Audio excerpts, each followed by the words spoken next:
오늘 새벽에 함께 볼 말씀은 마태복음 26장 우리 47절에서 56절까지 말씀 우리 같이 보겠습니다. 마태복음 26장 47절에서 56절까지 말씀 우리 같이 한 목소리로 읽겠습니다. 말씀하실 때에 열둘 중에 하나인 유다가 왔는데 대제사장들과 백성의 장로들에게서 파송된 큰 무리가 칼과 몽치를 가지고 그와 함께 하였더라. 예수를 파는 자가 그들에게 군호를 짜 이르되 내가 입맞추는 자가 그이니 그를 잡으라 한지라. 곧 예수께 나와 랍비여 안녕하시옵니까 하고 입을 맞추니 예수께서 이르시되 친구여 내가 무엇을 하려고 왔는지 행하라 하신대.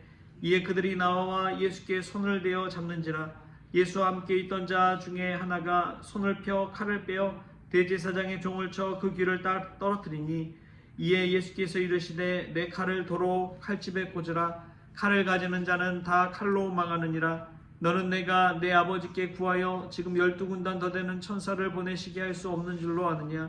내가 만일 그렇게 하면 이런 일이 있으리라 한 성경이 어떻게 이루어지겠느냐 하시더라. 그때에 예수께서 무리에게 말씀하시되 너희가 강도를 잡는 것 같이 칼과 몽치를 가지고 나를 잡으러 나왔느냐. 내가 날마다 성전에 앉아 가르쳤으되 너희가 나를 잡지 아니하였도다. 그러나 이렇게 된 것은 다 선지자들의 글을 이루려 함이니라 하시더라. 이에 제자들이 다 예수를 버리고 도망하니라. 아멘. 할렐루야. 말씀 가운데 하나님의 귀한 은혜가 저와 여러분에게 있기를 소망합니다. 어제 수요예배를 마치고 이렇게 교회를 한번 둘러보는데 식당에 가니까 그 식당 수도꼭지를 틀어놨더라고요. 그래서 권사님이 얼까봐 오늘 영하 10도까지 떨어지기 때문에 얼까봐 수도가 얼까봐 그렇게 틀어놨더라고요. 그래서 오늘 아침에서 새벽에도 가서 보니까 여전히 물이 잘 나오고 있어서 참 다행이다 그런 생각이 들었습니다. 그러면서 믿음이란 무엇일까 생각할 때 얼지 않고 끊임없이 그렇게 흘러가는 물과 같겠구나 라는 생각이 들었습니다. 기도는 그냥 한 번 했다고 끝나는 것이 아니라 계속해야 되는 줄 믿습니다. 그래야지 우리의 영이 살고 우리가 신앙생활하면서 구원의 감격과 기쁨으로 살아가게 될 줄 믿습니다. 사람이 몸이 건강하려면 가만히 있는다고 건강한 것이 아니죠. 운동을 해야 됩니다. 움직여야 됩니다. 우리 몸을 사용해야지 그만큼 몸도 튼튼해지고 건강해지는 것이지요. 늘 주 안에 머물러 있는다는 것, 그것은 단순히 그냥 가만히 있는 것이 아니라 주 안에서 열심히 움직이는 것인 줄 믿습니다. 주님이 우리에게 주신 은혜를 가지고 오늘도 기쁨 가운데 살아나는 저와 여러분 될 수 있기를 주신 예수님의 이름으로 축원합니다. 오늘 말씀 보면은 겟세마네 동산에서 제자들과 기도하시다가 그 도중에 이제 유다와 그 대제사장의 군사 무리가 와서 예수님을 잡아가는 그러한 장면입니다.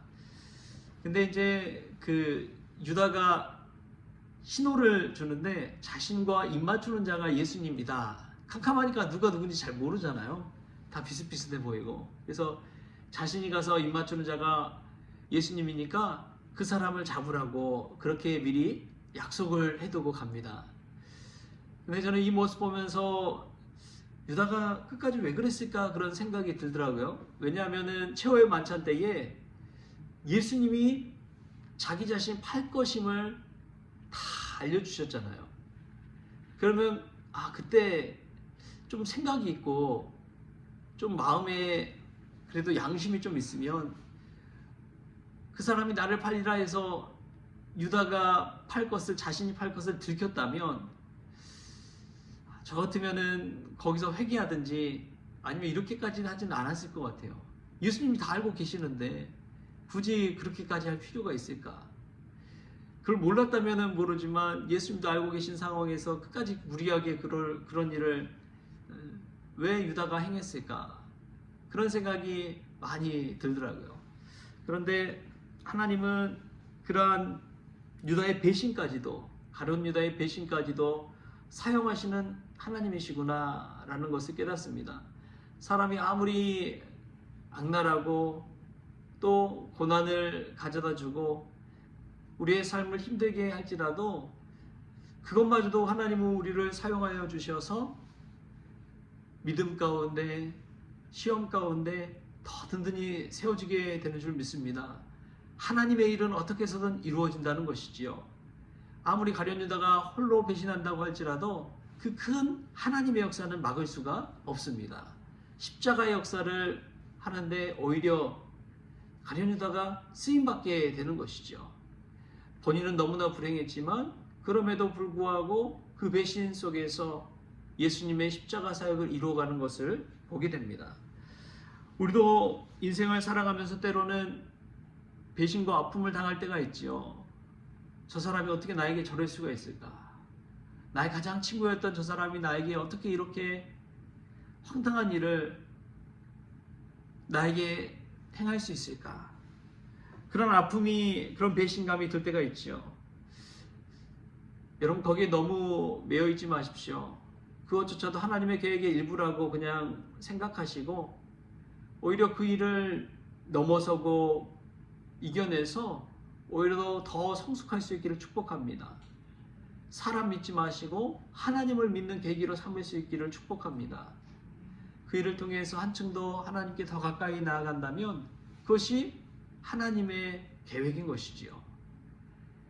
이 하나님의 일이냐 사탄의 일이냐 늘 헷갈릴 때가 있죠. 그런데 결과적으로 좀 따져보면 만약에 어려움과 아픔과 고난당한 일을 통해 하나님께 더 가까워졌다면 그것은 하나님께서 하시는 일인 줄 믿습니다. 그러나 그 일을 통해서 내가 하나님과 더 멀어져 버렸다면 그것은 사탄이 한 일인 것이죠. 우리가 한번 그것을 생각하면서 어려움과 고난이 닥칠 때 오히려 하나님께 더 가까이 나아가는 저와 여러분 될 수 있기를 축복합니다. 오늘도 보면은 예수님과 함께 있던 자 중에 하나가 대제사장의 그 종을 쳐서 그 귀를 땅에 떨어뜨렸어요. 그것을 보고 예수님께서 하신 말씀이 있습니다. 52절 말씀인데요. 같이 한번 읽어보겠습니다. 52절 시작. 이에 예수께서 이르시되 내 칼을 도로 칼집에 꽂으라. 칼을 가지는 자는 다 칼로 망하느니라. 아멘. 여러분 이 한마디 말씀이지만 이게 세계 역사 가운데 그대로 드러난다는 것을 우리가 알 수가 있습니다. 내 칼을 도로 칼집에 꽂으라. 칼을 가지는 자는 다 칼로 망하느니라. 알렉산더도 나폴레옹도 다 그냥 칼을 가지고 세상을 정복했죠. 그러나 그들은 이제 그들의 제국은 남아있지 않습니다. 그러나 예수님은 사랑을 가지고 십자가에 달려 죽으셨는데 지금 전 세계에 26억 명 이상이 예수님을 믿습니다. 칼로 한 것이 아니라 사랑으로 어찌 보면 세상을 덮은 것이지요. 칼로 흥한 자는 칼로 망합니다. 그러나 예수님은 사랑으로 온 세상에 사랑을 퍼뜨리셨습니다. 할렐루야. 우리가 손에 무엇을 들고 있는지 한번 생각해 보십시오. 무엇을 들고 있는지 오늘 나 자신을 한번 돌아보십시오. 가정에서도 힘과 권력만을 가지고 내가 부모라는 것, 그 지위를 가지고 자녀들을 대하고 있지는 않는지, 아니면 정말 사랑으로 섬기는 마음으로 대하고 있는지. 교회 안에서도 마찬가지입니다.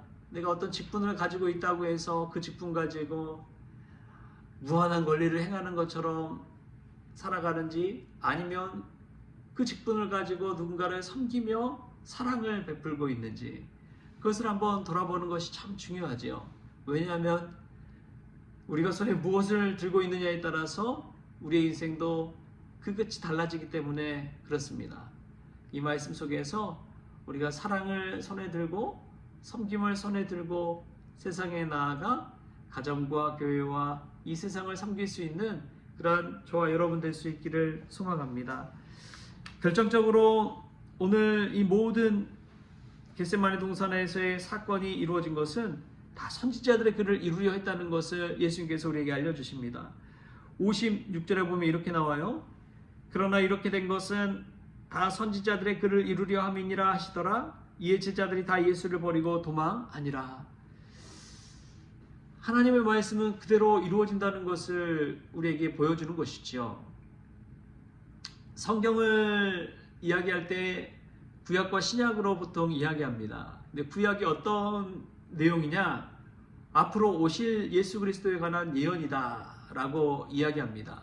그리고 신약은 이 땅에 오신 예수 그리스도의 행적을 보여주고 있다, 증언한다, 그렇게 이제 요약할 수가 있는 것이지요. 구약의 선지자들의 글들을 그대로 이루시는 그 이 예수님의 삶을 우리가 이 말씀 속에서 볼 수가 있습니다.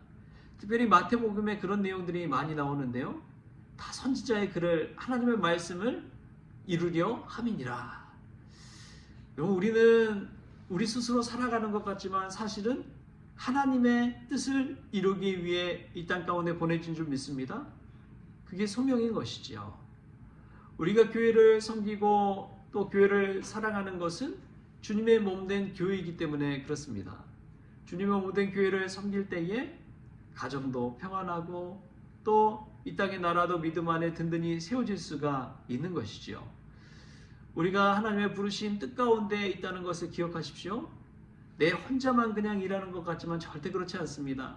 하나님의 역사 가운데 우리는 일부분으로서 쓰임받는 줄 믿습니다. 저와 여러분이 이 땅 가운데 보내진 것은 하나님 나라의 역사를 위해서 쓰임받기 위해서라는 사실을 꼭 기억하십시오. 어떤 목사님이 그러시더라고요. 저를 보면서 우리 성원교회 이선영 목사님 처음에 왜 성원교회로 가셨을까? 그런 의문을 참 많이 가졌대요.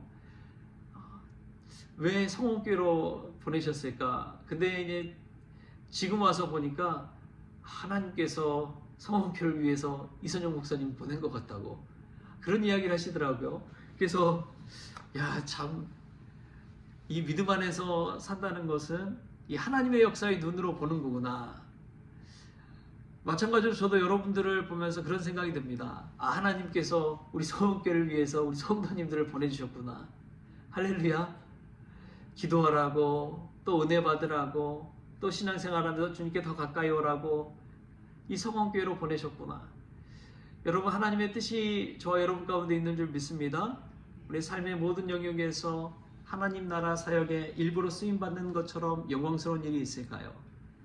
그런 영광스러운 자리에 영광스러운 성도로 믿음 안에 나아가는 저와 여러분 될 수 있기를 주신 예수님의 이름으로 축원합니다. 기도하겠습니다. 주신 하나님 감사합니다. 때로는 살면서 상처와 아픔과 배신을 당할 때도 있지만 그 모든 것 속에서 하나님의 뜻을 볼 수 있는 믿음이 우리 가운데 있기를 원합니다. 우리의 손에 폭력보다도 힘보다도 권력보다도 사랑이 들려있기를 원합니다. 그 사랑으로 가정과 교회를 섬기게 하여 주시고 이 세상 가운데 사랑을 퍼뜨리는 주님의 종들 다 되어지게 하여 주옵소서. 우리가 스스로 하루하루를 살아가는 것 같지만 우리는 하나님의 성경 말씀을 그대로 이루는 삶을 살아가는 것인 줄 믿습니다. 하나님 나라 사역에 동참하게 하시고 교회를 세워가는 일에 동참하게 하여 주셔서 하나님의 뜻대로 쓰임받게 하여 주옵소서. 감사하며 예수님의 이름으로 기도하옵나이다. 아멘. 우리 주님이 가르치신 기도로 오늘 새벽 기도를 마치겠습니다. 하늘에 계신 우리 아버지여, 이름이 거룩히 여김을 받으시오며 나라가 임하시오며 뜻이 하늘에서 이루어진 것 같이 땅에서 이루어지이다. 오늘 우리에게 일용할 양식을 주시옵고 우리가 우리의 죄진 자를 사하여 준 것 같이 우리 죄를 사하여 주시옵고 우리를 시험에 들게 하지 마시옵고 다만 악에서 구하시옵소서. 나라와 권세와 영광이 아버지께 영원히 있사옵나이다. 아멘.